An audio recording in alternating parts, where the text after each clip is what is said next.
Turning to COVID-19, Victoria's second wave remains stubborn with 12 new cases and 1 death being recorded overnight. Joining us live from Melbourne is Patrick Murrell. Pat, the numbers each day, we had quite a good steady decline, not entirely linear, but it was going down and down and down. The stubbornness of it right now, it must be deflating for those in Melbourne. Yeah, that's right, Tom, especially since numbers at the moment were supposed to be in the single figures, trending down towards 5 by the weekend in time for Melbourne's next suite of reopening. Well, we know that's not going to happen as planned now because these numbers just remain so stubbornly high. This tail end of the virus is proving pretty hard to extinguish here in Victoria, perhaps because of the settings it's in, both healthcare and some emerging family clusters. Today, 12 new cases as well as 1 life lost. Sadly, the rolling 14-day average has increased as well. That's 10 for Metro Melbourne and 0.4 for regional Victoria as well. A worry. Additional 2 mystery cases, which is a massive concern to contact tracers and health authorities trying to determine exactly where the virus is in our community. All of these numbers are about double what they need to be at the moment, and the Premier yesterday forced to concede that this may be as good as it gets in Victoria, flagging that perhaps the state needs to learn to live with the virus and that restrictions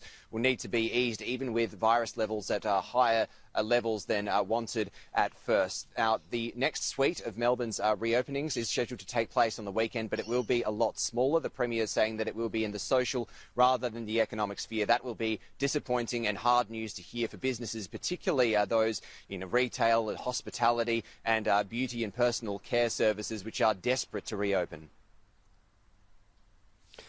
Yeah, I certainly can imagine that. So we'll see what happens on that front today, Pat. But meanwhile, Parliament resuming as well in Victoria, and pressure on the Andrews government after that dramatic resignation yesterday.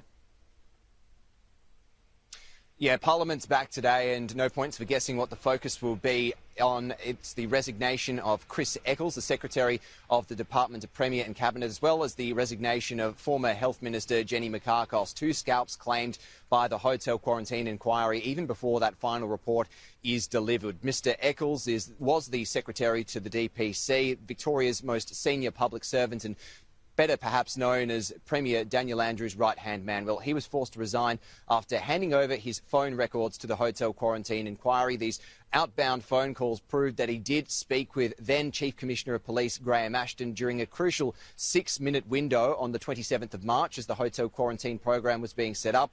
And it's during this window that Mr Ashton switched his mind from thinking that security duties at hotels would be carried out by the AFP or police to understanding it would be done by private guards under what he referred to as a deal set up by the DPC. Now, initially, as part of his testimony, Mr Eccles couldn't recall having a conversation with Mr Ashton during that time. Now, though, he denies telling him that a decision had been made about private security in that phone call, insisting that he himself was unaware that a decision had been made at that time. So, Tom, it seems that he can not remember that the phone call was made, but he can remember what was said, or rather what wasn't said, during that phone call. Now, this is intensifying calls for Premier Daniel Andrews to stand down and resign. Today, the state opposition will move a motion of no confidence in the lower house, although that is almost certain to fail given Labor's overwhelming majority in the parliament.